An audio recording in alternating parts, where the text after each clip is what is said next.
Hi, I'm Gaelle, the host of Lingua Talk Slow French. 99% of its podcast is in French, but I will speak slowly to help you understand. If you go to linguatalk.com/FrenchPod, you can read an interactive transcript as you listen. Here you can explore the sentences you didn't understand and see translation for some of the words used in the episode. Now, let's switch to French. Bonjour à toutes et bonjour à tous. Bienvenue dans ce nouvel épisode de Lingua Talk Slow French. Voici la deuxième partie de notre thème, la banlieue. J'espère que vous avez écouté le premier épisode la semaine dernière. Si vous ne l'avez pas fait, je vous le recommande vraiment, mais vous pouvez quand même comprendre celui-là sans écouter l'autre. Nous avons dit la semaine dernière que la banlieue, c'était un mot qui voulait dire suburb, mais qui avait deux réalités. Une réalité riche, pavillonnaire, avec des petites maisons individuelles, et une réalité pauvre, très difficile, avec une image très négative, une image de violence, de drogue, d'islam radical. Et c'est sur cette deuxième type de banlieue que nous allons nous concentrer aujourd'hui. Et aujourd'hui, nous allons parler en particulier de l'histoire de ces banlieues et quelle est la situation actuelle et qu'est-ce que les différents gouvernements français ont essayé de faire pour changer la situation. So today this is the second part of our episode called La Banlieue, and if you haven't listened to the first episode last week, I would recommend you to listen to it, but if you don't have the time, the quick summary was the fact that we have two types of banlieue, so suburb, one quite rich and wealthy, and one, the one we focus on today, the poor one, the one with a lot of problems and suffering from a really bad image. And so today we're going to see its history, how they started, why they were created, and what the different governments in France have tried to solve the problem. Bonne écoute! La banlieue, le phénomène banlieue, commence au début du XXe siècle, donc dans les années 1910-1920, quand les villes en France sont devenues trop grandes, les villes comme Paris, Marseille, Lyon sont devenues trop grandes et elles ont arrêté de grandir, so stop growing. À la place, instead, on a commencé à rejoindre les autres villes et villages qui existaient à l'extérieur, à la périphérie. Donc ce phénomène a commencé dans les années 1920 et c'était pour organiser le chaos qui existait dans les périphéries. C'était une époque où la vie était très insalubre, n'était pas du tout hygiénique, et donc en organisant, en construisant des immeubles, des habitations dans de bonnes conditions, à la base, c'était une idée hygiéniste, et pour organiser cette masse de population, de Français qui ne venaient pas toujours de la ville ou de la région, mais qui avaient peut-être émigré d'autres régions de France pour venir travailler, trouver du travail dans les grandes villes. Une émigration très célèbre, c'est l'émigration des Bretons, donc les personnes qui habitent en Bretagne, vers Paris pour trouver du travail. À la base, une idée hygiéniste et pour organiser et pour donner des conditions de vie décentes.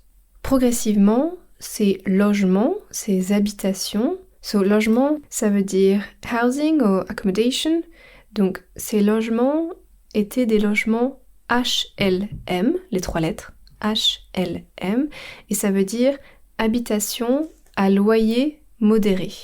C'était des logements sociaux, des logements qui ne sont pas chers, qui étaient adressés, qui étaient proposés à des personnes avec des petits salaires, donc des personnes plutôt pauvres. Et en français, ce qu'on appelle la working class, on appelle ça les ouvriers, ou la classe ouvrière. Donc ces logements sociaux, ces HLM, se sont construits Et progressivement, cela a entraîné une migration des classes moyennes, the middle class, qui sont parties vers d'autres banlieues, les banlieues pavillonnaires. You remember, last week we talked about them. Les banlieues pavillonnaires, ce sont ces banlieues avec des petites maisons individuelles, un petit jardin, voilà, la suburb à l'américaine. Progressivement, ces HLM, ces banlieues, ces cités, se sont construites avec une vision très spéciale. C'était l'idée que les personnes qui habitaient dans ces logements n'avaient que deux fonctions, travailler et dormir. To work and to sleep. C'est très limité. Quand on est un être humain, on ne peut pas seulement travailler et dormir. On a besoin d'avoir des loisirs, des activités pour le plaisir. On a besoin d'un environnement, d'un cadre de vie qui est agréable. Eh bien, à cette époque, quand ces infrastructures ont été construites, elles étaient purement utilitaires et minimalistes. Et déjà, à cette époque, donc là, je parle dans les années 50. Et à la fin des années 50, en 1959, il y avait déjà beaucoup de protestations, beaucoup de plaintes, de personnes qui voyaient le problème qui arrivait. They could foresee, they could see that something big and problematic was going to happen. Parce que quand on met ensemble beaucoup de gens sans aucun loisir, sans aucune possibilité d'avoir des vies agréables, mais seulement des vies utiles, eh bien ça ne fonctionne pas. C'est évident. Mais on ne les a pas écoutés. On n'a pas écouté les personnes qui voyaient déjà le problème. Et ce qu'on appelle les grands ensembles, ont continué d'être construits. Donc des grands ensembles, ce sont des barres d'immeubles, the tower blocks, qui sont construits avec des centaines et des centaines d'appartements. Et il n'y a pas de parc, il n'y a pas de salle de cinéma, il n'y a presque pas de commerce, et surtout, il n'y a pas de transport public pour aller dans la ville centre. Par exemple Paris, par exemple Lyon. Donc ces quartiers, ces banlieues, étaient complètement isolés, sans aucune activité. Vous imaginez, pour la jeunesse, pour les jeunes personnes qui habitent dans ces quartiers, eh bien c'est désespérant. Il n'y a aucun avenir positif quand on habite dans ce genre d'endroit. Et on ne peut même pas prendre le métro, par exemple, The Underground, pour aller à Paris. Et donc une impression d'exclusion, d'être exclu, to be excluded, qui était très forte. Dans ces banlieues, dans ces grands ensembles, progressivement, on a dit, il y a eu un contexte économique, donc les familles pauvres se sont installées, et puis avec l'histoire mondiale et l'histoire de la France en particulier, de plus en plus de familles immigrées se sont installées. Et cette fois-ci, de l'immigration qui venait plutôt de l'Afrique du Nord, des pays comme l'Algérie, la Tunisie, le Maroc. Parce que la France avait besoin, vraiment besoin, de personnes pour travailler, pour construire beaucoup de choses, beaucoup d'infrastructures. Vous pensez, nous sommes en 1950 à peu près, donc juste après la Seconde Guerre mondiale, right after the Second World War, la France a énormément besoin de reconstruire, to rebuild. Et elle n'a pas assez de travailleurs, donc elle demande aux personnes d'Afrique du Nord de venir travailler. Initialement, ce sont seulement des hommes, de jeunes hommes qui viennent, mais progressivement, ils ont le droit et ils ont la capacité de faire venir leur famille. On appelle ça le regroupement familial. So when they can reunite with their family in France. Legally, they could. Malheureusement, ce moment où les familles sont venues, ça a correspondu à la fin d'une période économique positive et le début d'un chômage massif. So unemployment was really hard at that time. And that happened to be at the same time when the families were reunited in France. On a donc assisté à un phénomène où ces quartiers, ces banlieues, étaient de plus en plus pauvres, de plus en plus avec des immigrés qui n'avaient aucune chance de se mélanger, de s'intégrer, et ça a amené à ce qu'on appelle un phénomène de ghettoisation, donc la création de ghettos, parce que les familles de classe moyenne et les personnes blanches sont parties de ces quartiers. La réalité maintenant, si on regarde les chiffres, la pauvreté est très forte. On considère que 40%, parfois on dit 50%, qui sont pauvres, donc statistiquement pauvres, alors qu'en France, dans l'ensemble de la population, on est à 16%.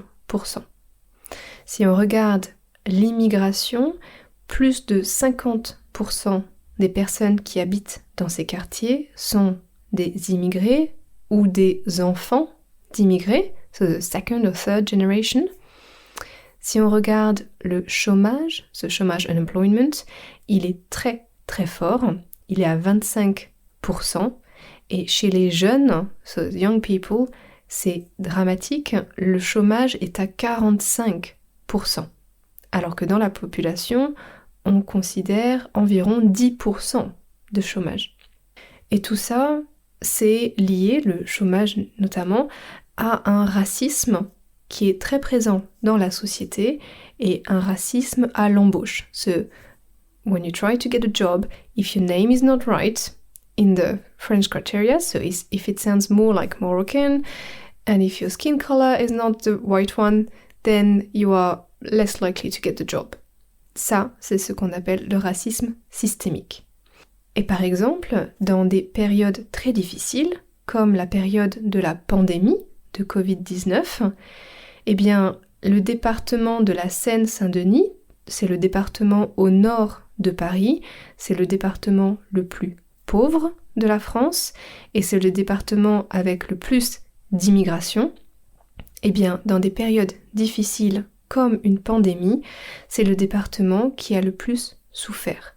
C'est là où la mortalité, so the number of deaths, était la plus forte.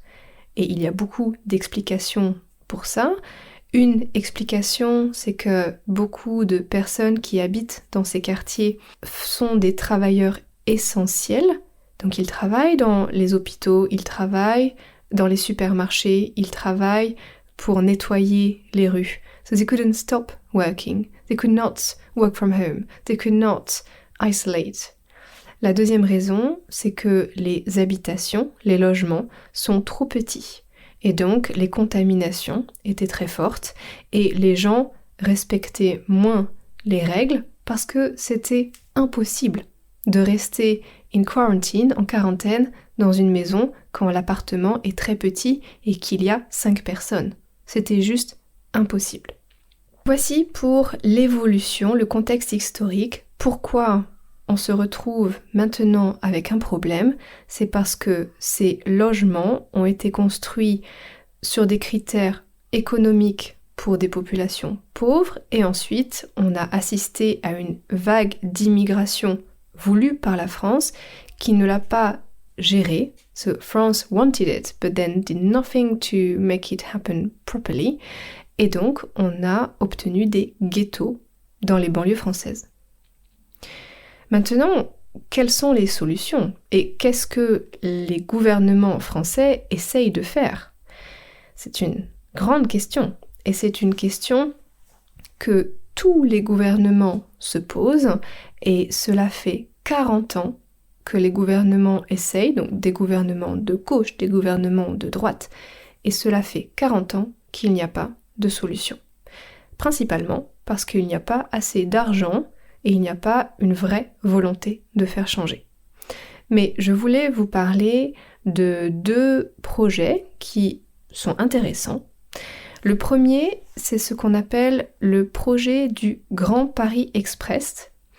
Et c'est une ligne de train express pour connecter les banlieues au centre de Paris.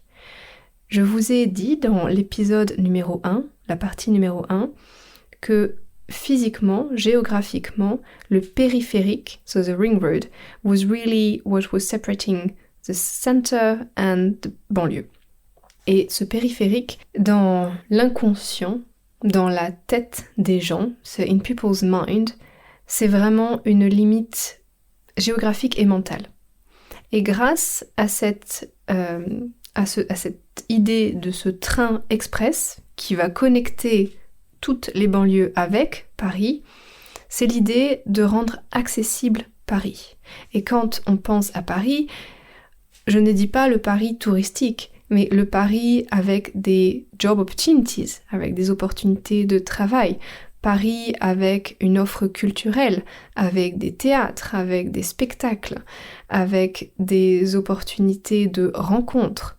Avec cette connexion avec ces modes de transport, il y a peut-être une petite solution qui pourrait arriver. Et avec cette impression peut-être d'exclusion qui sera moins forte, il faut voir. Il faut voir si cela donne quelque chose de positif.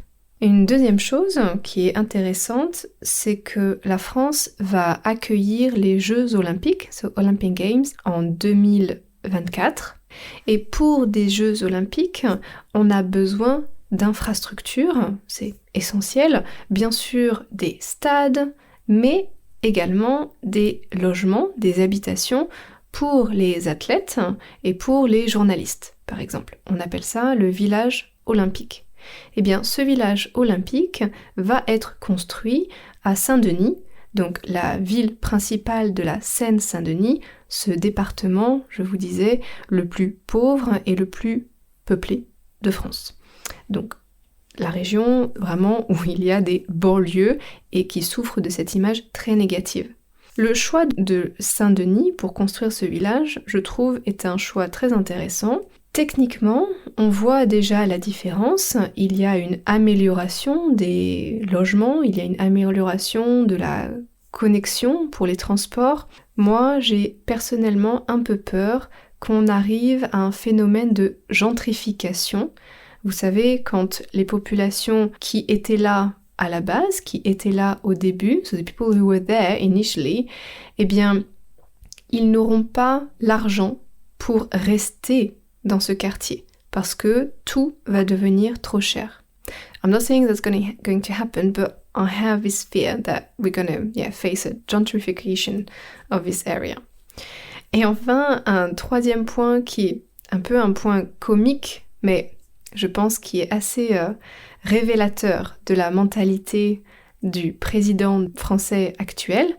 Donc Emmanuel Macron a comparé la Seine-Saint-Denis à la Californie en mai 2021.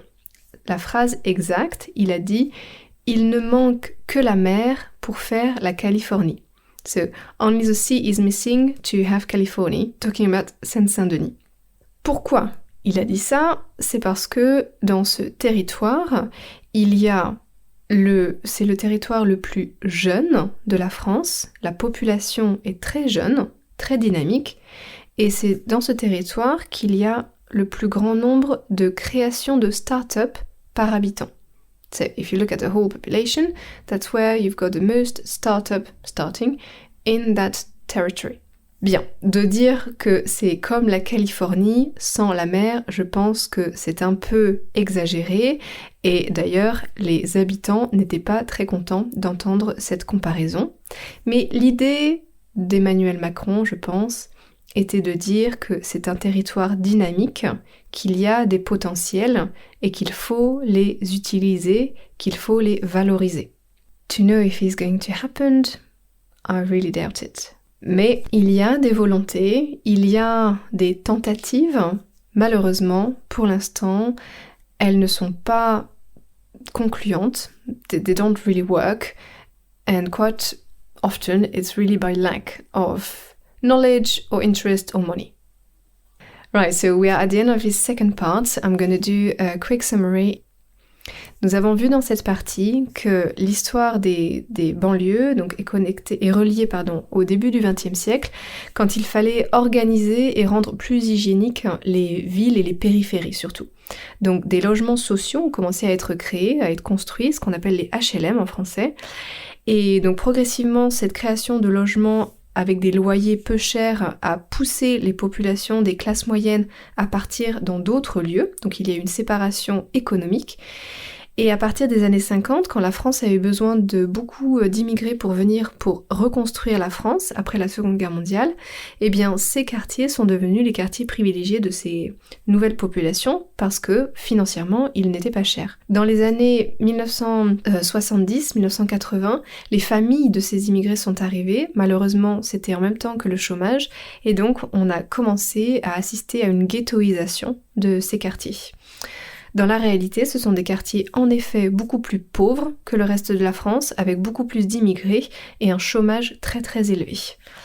Et nous avons vu que les hommes et femmes politiques depuis 40 ans en France essayent parfois de trouver des solutions, que ça ne marche pas, mais qu'il y a des idées récentes qui sont intéressantes, celles avec un train express pour permettre de désenclaver, de connecter physiquement les différentes régions. Là, on parle de Paris en particulier. Et avec aussi le village olympique qui sera construit à Saint-Denis, donc dans le nord de Paris, mais avec cette inquiétude de peut-être que cela mènera à une gentrification. Nous verrons bien. And now we are back to slow French. Le sujet des banlieues est un sujet très complexe. Ce n'est pas facile à comprendre, ce n'est pas facile pour les Français, et donc ce n'est pas facile pour vous qui écoutez en français. Mais je pense que si vous voulez comprendre la France en profondeur, and not just on the surface, but really, what is it down at the core of France, on ne peut pas ignorer les banlieues. Et on ne peut pas ignorer les problèmes qu'il y a, mais aussi quelles sont les origines, et de ne pas stigmatiser ces quartiers, ces banlieues. Moi, je voudrais vous recommander 2 films qui parle très bien de la banlieue. Le premier, c'est le film Divine. Don't worry, I'm going to write it in the notes. But careful, it's a hard movie. So I don't want you to start watching it with friends thinking, oh, it's going to be a nice afternoon, fun. And no, it's quite a deep, intense and sad movie. So just be aware. Et le deuxième film, il s'appelle Les Misérables. So, like the musical, or actually like the very famous French book, Les Misérables, c'est un film de 2019, et ces 2 films vous montrent une image intéressante de la banlieue, pour que vous vous rendiez compte, pour avoir peut-être une meilleure idée de quelle est la réalité de ces territoires en France assez abandonnés, assez exclus, et de voir comment les gens vivent dans ces territoires. Merci de m'avoir écouté, je vous souhaite une très bonne journée et je vous dis à la semaine prochaine. Salut! Thanks for listening to this episode. It was produced by LanguaTalk, a platform where I and many other tutors offer personalized one-on-one online lessons. If you're interested in learning to speak French with a native tutor, check out languatalk.com to meet a tutor for a 30-minute trial session. You can also re-listen to this episode whilst reading an interactive transcript at languatalk.com/FrenchPod. Try noting down some vocab as well as working on your pronunciation by copying what I say. If you liked this episode, please consider subscribing, sharing the podcast with a friend, or leaving a rating in your podcast app. This will help us grow, which in turn will allow us to produce more episodes. Merci et